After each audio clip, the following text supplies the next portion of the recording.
El vuelo del Fénix los invita a introducirse en una temática que se conoce por boca a oído.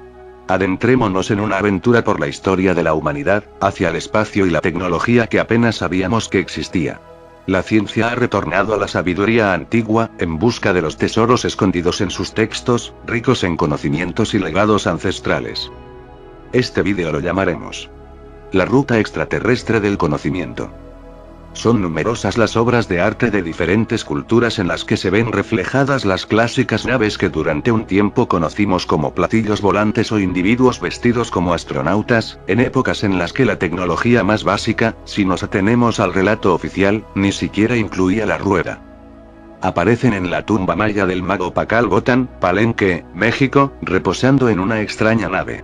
Las encontramos en los jeroglíficos egipcios, y hay quien, como Zecharia Sitchin, que las ve en la iconografía de la diosa Isis y sus herederas, las damas mediterráneas, como la de Elche, que se convirtieron en el símbolo de las falleras valencianas, unos auriculares.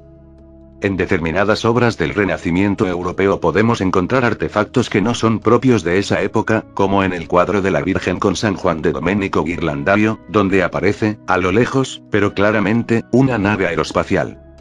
En el Milagro de la Nieve de Masolino da Panicale, que reposa en la iglesia de Santa María la Mayor, de Florencia, se representa a Jesús y la Virgen envueltos en un halo por encima de una nave nodriza, debajo de la cual, hay más platillos volantes. En la Anunciación con San Emidius, de Carlo Crivelli, se puede ver una luz amarilla y parece lanzar un rayo. El pueblo Dogon, perdido en la falla de Bandiagara, en Malí, y que resistió a la invasión de todos los pueblos de sus alrededores durante siglos, afirma provenir de la estrella Sirio. Fue descubierto al mundo occidental, a mediados del siglo XX, por el antropólogo francés Marcel Griaule, quien reparó en que, en una de sus danzas, dedicada a la estrella Sirio, la mostraban con una estrella gemela, algo que no se relaciona con el conocimiento del que se disponía en la época. Solo hace unos años, los astrónomos descubrieron que Sirio, ahora Sirio A, tenía una estrella gemela, Sirio B. Cómo poseían los Dogon este conocimiento es algo que, aún hoy, escapa a la comprensión de los científicos. Según los hechiceros de esta tribu, la explicación es sencilla. Provienen de allí. Pero no son los únicos en África que afirman semejante cosa. Los Hutu de Ruanda y los Zulúes de Sudáfrica tienen leyendas similares, y se consideran descendientes de una raza de seres de las estrellas llamada Imanújela, es decir, los señores que han venido. Entre los Bambara de Malí, la tradición se repite, aunque cambie el nombre. A los visitantes se los conoce como Zisuezi. Los papiros egipcios relatan que, durante el reinado de Tutmosis III, hace 3500 años, el país del Nilo fue invadido por esferas de luz, descritas como círculos de fuego. En Colombia, los indios mamos de la Sierra de Santa Marta poseen unos extraños discos con unas inscripciones grabadas, que hablan de su origen extraterrestre. Ellos mismos se consideran herederos de una sabiduría estelar, que les hizo resguardarse del hombre blanco hasta llegar a esa alejada montaña, a la espera del momento para dar a conocer su conocimiento. Este inexplicable fenómeno de las inscripciones con informaciones estelares se repite a miles de kilómetros de allí, en el continente asiático. Los pueblos Dropa-Yan de las estribaciones del Himalaya tienen unas extrañas singularidades que comienzan con su aspecto. Ambos son de pequeñísima estatura, 1,25 m de adultos. De piel amarilla, cabezas desproporcionadamente grandes y casi calvas, de ojos grandes y azulados, pero no parecidos al típico oriental, sino, más bien, caucásicos. Una expedición china de comienzos de 1938 encontró en unas cuevas del área que habitaban estos pueblos 716 discos de 30 centímetros de diámetro y uno de grosor con unas extrañas inscripciones. En 1958, un antropólogo de la Academia de Prehistoria de la Universidad de Pekín logró descifrarlas, llegando a dos conclusiones extraordinarias. De acuerdo a la datación de los fragmentos, los discos tenían una antigüedad de unos 12.000 años. Todavía más impresionante fue conocer que los signos hablaban de naves espaciales. Al investigador Peter Colosimo se le ocurrió relacionar los extraños discos con las leyendas de los pueblos Am, que relataban el proceso mediante el cual los Dropa llegaron a esas tierras. Antiguos jeroglíficos Am relatan que los Dropa aterrizaron en una nave espacial y que se establecieron allí temporalmente. Los Am, asustados por esta estelar aparición, se refugiaron durante días en cuevas, hasta que una de las naves se estrelló en una maniobra de aterrizaje. A la luz de estas investigaciones, la validez de las leyendas aún se intensificó a los ojos de los científicos chinos. ¿Serían los Dropa los descendientes de esos astronautas que no pudieron volver a su planeta? En un país tan grandioso como China, todavía quedan zonas sin explorar y entre los aficionados al mundo del misterio, un extendido rumor habla de que en un remoto lugar del oeste de China vive una raza de seres diminutos. Ellos serían los descendientes de los Dropa. Los discos fueron analizados por los investigadores chinos, determinándose que contenían altas cantidades de cobalto y que emitían unas vibraciones intensas de energía, como si estuvieran cargadas, todavía, 12.000 años después. Después, exactamente en 1947, un platillo volante se estrella en un bosque de Nuevo México, cerca de la localidad de Roswell. Los informes del FBI que ahora pueden ver, calificados como falsos por los propios servicios secretos, hablan de un objeto con forma triangular que iluminó con luz blanca el bosque entero colindante a esta localidad. Una luz roja parpadeaba por encima del objeto y una batería de luces azules emitía luces por debajo. Los informes oficiales hablan de que dejó huellas en el suelo donde se posó, y anomalías radiactivas. Como no podía ser de otra forma, por tratarse de un asunto tan inusual, apareció en primera plana en los periódicos regionales y la emisora de radio local realizó un programa especial. Que hoy gracias a Internet puedes escuchar, en el que se transmite la extraordinaria emoción del momento. La noticia publicada el día después del accidente en el diario regional fue que un platillo volante había sido capturado por oficiales de las Fuerzas Armadas.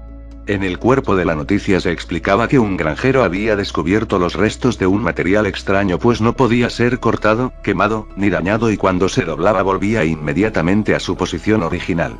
Al poco, aparecieron unos oficiales del ejército, que se llevaron los restos a la base militar en Dayton, Ohio, donde inspeccionarían el material, para luego enviarlos a la de Wright-Patterson. Todo ello fue anunciado en rueda de prensa por el brigadier general Roger Ramey, jefe de la 8ª División de las Fuerzas Aéreas de Fort Worth, Texas. Una hora después de la sorprendente rueda de prensa, la versión oficial cambió radicalmente.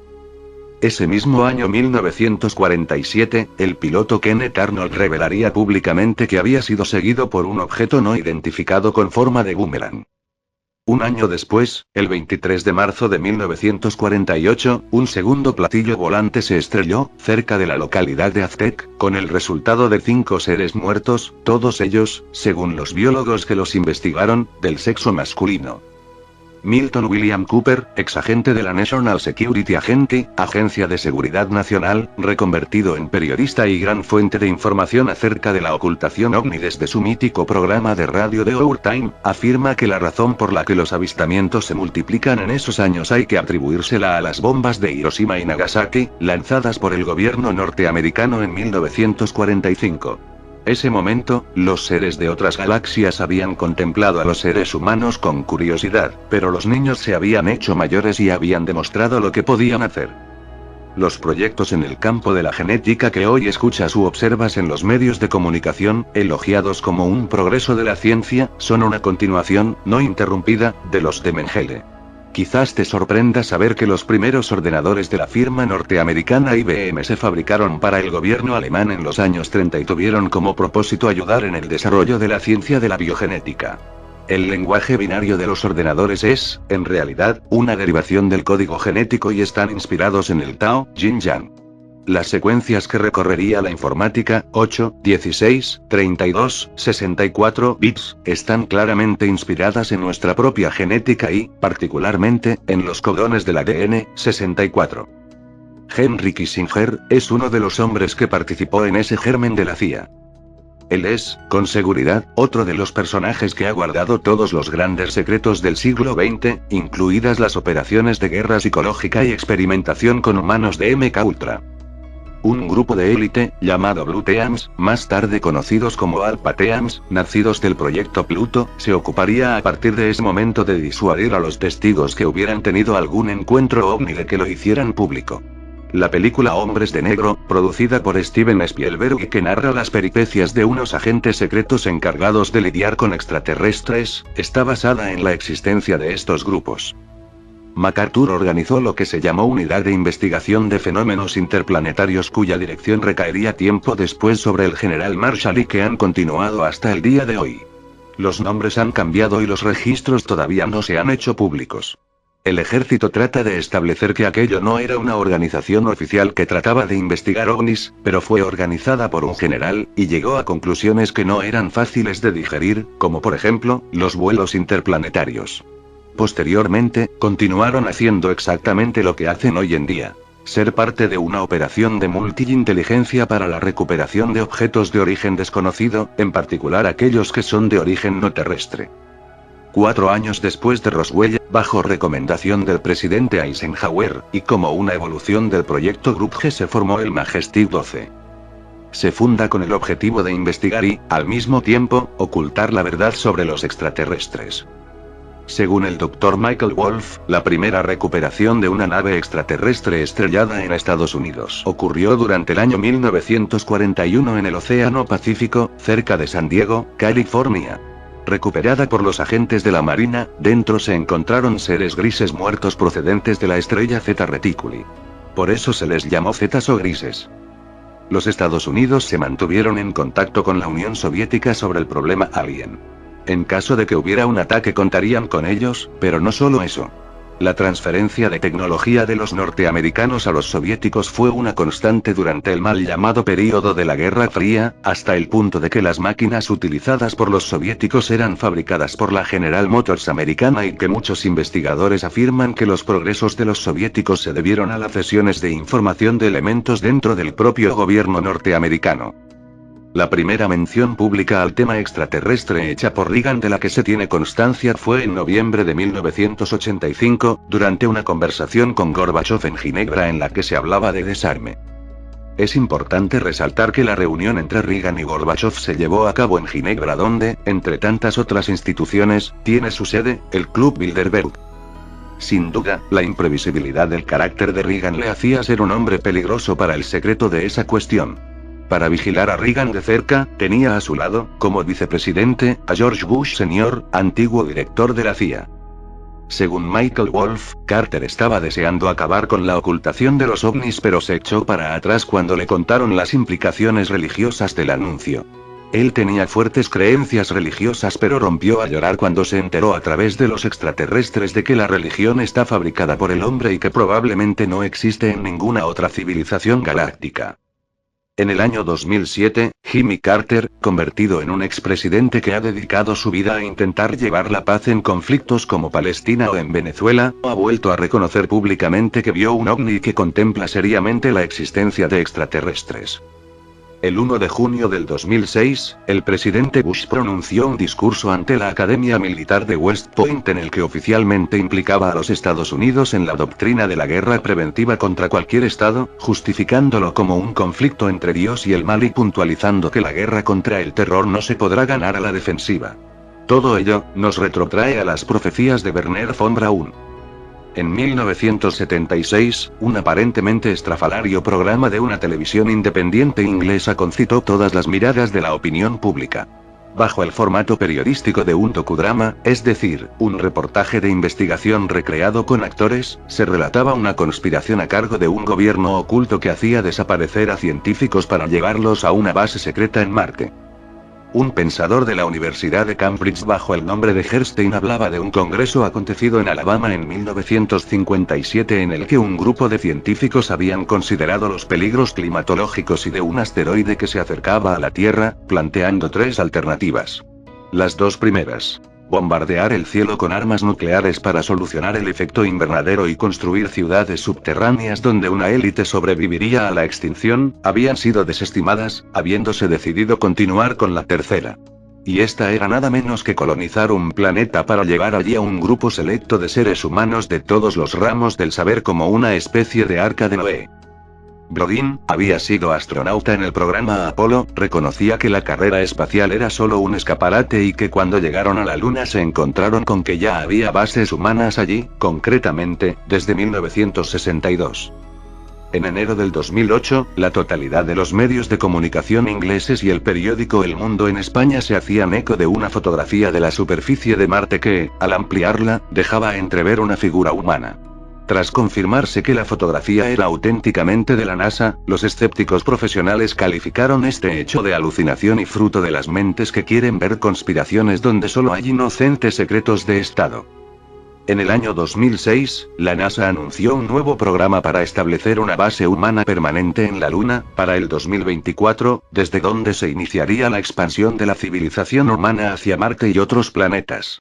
El experto suizo Bruno Stanek, que cubrió el alunizaje de 1969 para la televisión helvética, afirmó a la web Swissinfo que Marte es el planeta con mayor espacio vital cerca de la Tierra, pero solo puede acoger a algunos millones de seres humanos, no a miles de millones, como la Tierra. En esa misma web se aclaraba que, sin embargo, Stanek no cree que un segundo planeta ofrecería a la raza humana un mejor seguro de vida en caso, por ejemplo, de colisión con un asteroide, o una catástrofe climática o medioambiental mayor. Contemplar la creación como un gigantesco mecanismo eléctrico de soles que giran alrededor de otros soles mediante el magnetismo gravitatorio y que se comunican a través de la luz y la electricidad. Todo. Luz, electricidad, campos magnéticos, rayos y sonido son, desde la óptica de la mecánica cuántica, ondas de diferente grado de frecuencia y de longitud. De esta manera, la más novísima ciencia recrea y adopta los modelos que, un día, ancianas culturas como la hindú, propusieron en sus sagrados textos, la literatura védica, y más concretamente, los Upanishads. Posteriores comentarios a algunos de esos textos. Pero es que, a miles de kilómetros de allí, los mayas ya estaban diciendo en los pocos códices que se salvaron de la quema, que nuestro sol giraba alrededor del sol central de las Pléyades, Alción, al que llamaron un Akku hace 3000 años, y que toda la creación es un gigantesco mecanismo en la espiral de soles que giran alrededor de otros soles. De ahí la emblemática figura del huevo como figura geométrica básica de todo lo creado. La verdad que entrañan esos mitos a la luz de la moderna ciencia está haciendo que los propios científicos se vuelvan hacia los textos ancestrales, de culturas como la maya, la hindú o la sumeria babilónica, intentando encontrar la inspiración en esos alegóricos textos para entender el mecanismo mediante el cual opera el universo. El científico David Wagner, uno de los puntales de esta nueva ciencia, afirma: la energía taquión es omnipresente, ilimitada y tiene todo el potencial para crear formas perfectas en el universo. Igual que la energía del punto cero, no tiene ni oscilación ni frecuencia y no se ve afectada por la gravedad. La única diferencia entre la energía taquión y la energía del punto cero es que la energía taquión tiene forma. Una analogía simple consistiría en pensar en el océano en toda su inmensidad. El océano encierra un número infinito de gotas, pero como la energía del punto cero es informe. Si usted toma una sola gota del océano, esta gota contendrá todavía todos los elementos del océano, pero ahora, habrá forma. De la misma manera, la energía taquión contiene todo lo que existe en la energía del punto cero, pero tiene forma. La condensación de la energía del punto cero en energía taquión se basa en la existencia del pión, una partícula elemental de la familia del leptón, cuya velocidad es mayor que la de la luz. Siempre según Wagner, el bloqueo de la energía taquión, similar al Ki Chin o la Kundalini india, es la causa de las enfermedades del ser humano y la llave para que superemos ampliamente los 140 años de vida. Lo que intentamos hacer en términos de salud óptima es crear cuerpos espirituales, mentales, emocionales y físicos que sean superconductores. Es decir, que no ofrezcan ninguna resistencia a la corriente de energía cósmica que entra en nuestra vida a través del continuo energético. Nos encontraremos próximamente, en la búsqueda de la verdad. El vuelo del Fénix. Suscríbete y comparte.